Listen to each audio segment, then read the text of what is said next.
Leave me all on red, that's some cold. Then you hit me late at night, you suppose that.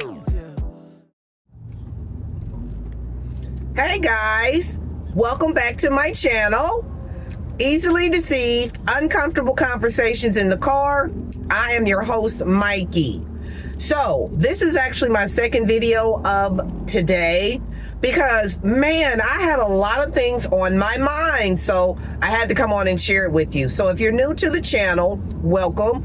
I spend 80% of my time in a car driving. You know, I do deliveries, so I'm always in the car by myself, and it leaves me alone with my thoughts. Some of my thoughts are funny, some of my thoughts are inspirational, some of my thoughts are deep, but hopefully all of my thoughts will be able to help someone. So I started this channel, all right? If you've been following me, then welcome back. You know how we do it over here, all right? So I'm now on my way home from work, and I don't know, something just crossed my mind. I had seen a video earlier when I was on lunch. I had seen a video, and this prompted me to have this conversation in my mind. So let's get into this video.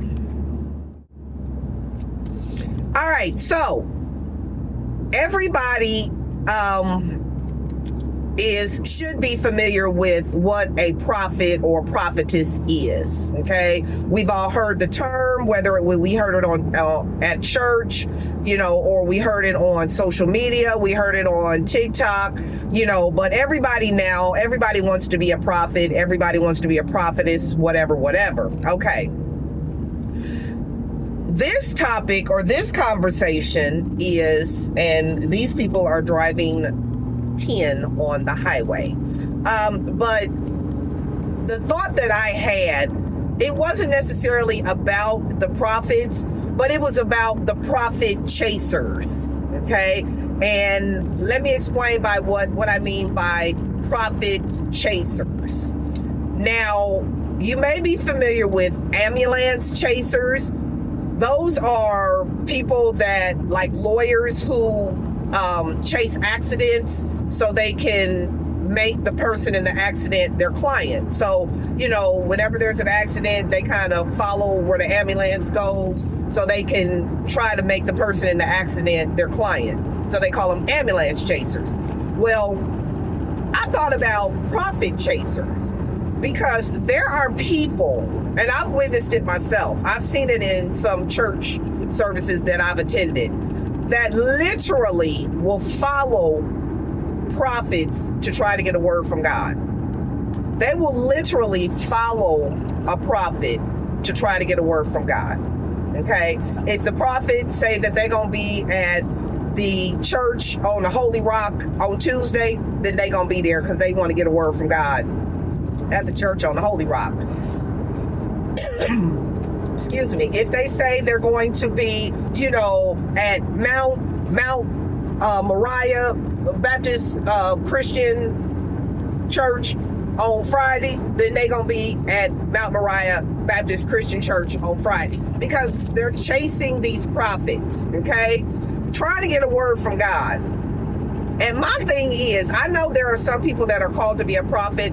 I get that. It says it in the Bible. But everybody is not called to be a prophet. I'm sorry.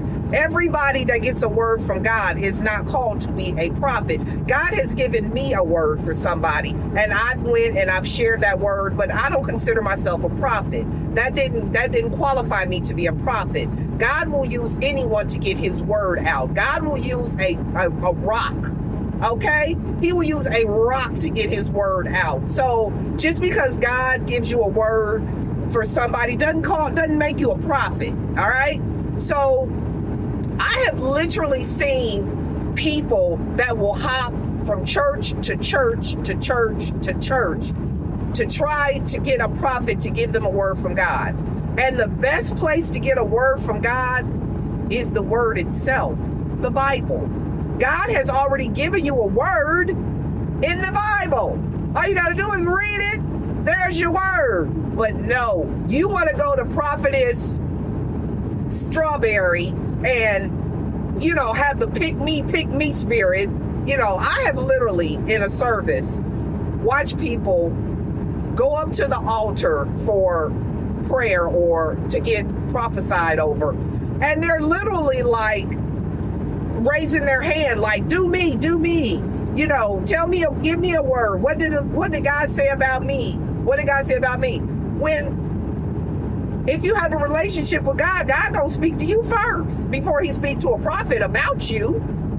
Okay, you know what I'm saying? So prophet chasers are a real thing. There are people literally out here on social media that will listen to every prophet that comes across their screen. Prophet strawberry, prophet blueberry, prophet banana, prophet watermelon, prophetess celery. They'll listen to every word that they say because they think that that prophet has a word for them, when God is going to speak to you first. A prophet is to come and confirm what God has already spoken to you. So if a prophet comes, I'll give you an example, real quick example. I went to a church service, okay? This is when I lived in Florida. I went to a church service. I went to go see this so-called woman of God that I have been following on social media, okay? So I went, she was in town. I was like, okay, cool, let me go check her out. Got to the service, she started prophesying over people, whatever. I'm not one that's gonna be like, oh, pick me. What did God say about me? I'm not one of them. I'm not a prophet chaser. But she picked me out. She came through the audience and she came to me. And I'm like, okay, you know what I'm saying? I'm just standing there. I was kind of trapped to where I couldn't, you know, not get prophesied over or whatever. So she starts prophesying over me. I'm sorry, y'all. People that get on the highway and ride their brakes, baby, you need to be on the sidewalk walking. Get out the road if you don't know how to drive. Y'all, excuse me. I don't have road rage, but I have road, you get on my nerves. Not rage, but you get on my nerves. But anyway, back to my story. So I went to this church and she came up to me and she started prophesying over me. And this woman told me, when you go to court, you gonna win your case. And I'm thinking, when I go to court, I ain't gotta go to court, but okay, we gonna roll with this. She said, your eviction, you're gonna win your eviction. So when you go to court, don't worry about it, because God gonna give you the victory. You gonna win your case. And then she was like, start yelling, I'm a winner. And I was like, huh, lady? Like, first and foremost, I'm not up for eviction. Like, where you get that from? Who told you that? Second of all, I'm not gonna be screaming and hollering, I'm a winner, because I'm not. This is a lie. This is false. You're a false prophet at this point, right? So I was like, I'm not going to be screaming and hollering, I'm a winner, because I'm not going to court. But it was literally people behind me that was like trying to get her attention so she can come and prophesy to them. And I'm like, this woman is lying. She's lying. Okay? And half of them that call themselves prophets, they're lying. They're prophet lying. So my best advice in summary is, if you want a word from God, go to the word. Go to the word. Go to the Bible. There's your word. There's all your words from God. Everything that you need, it's in the Bible, okay? So stop being a prophet chaser. Stop listening to these people on Facebook, TikTok, Instagram, you know, letting these people prophesy over your life, because a lot of them is false prophets, all right? So I just had to say that. If you know someone who loves a good prophet, oh, I'm going to hear Prophetess Strawberry preach today. If you know somebody that's a prophet chaser, show them this video. You may be afraid to let them know that what they doing is insane, but I'm not scared. Show them this video. Let me tell them for you, all right? So that is my thought for today, all right? So I'm almost home from work. I thank you guys always for tuning in, watching my videos. I appreciate you. Share this video, like, comment, subscribe to the channel. Thank you all. My video turned off, so I had to come on and say goodbye. So like, comment, subscribe to the channel. Share it with someone. I appreciate you guys. I see you on the next video, and I love you. Later. Loving me. So be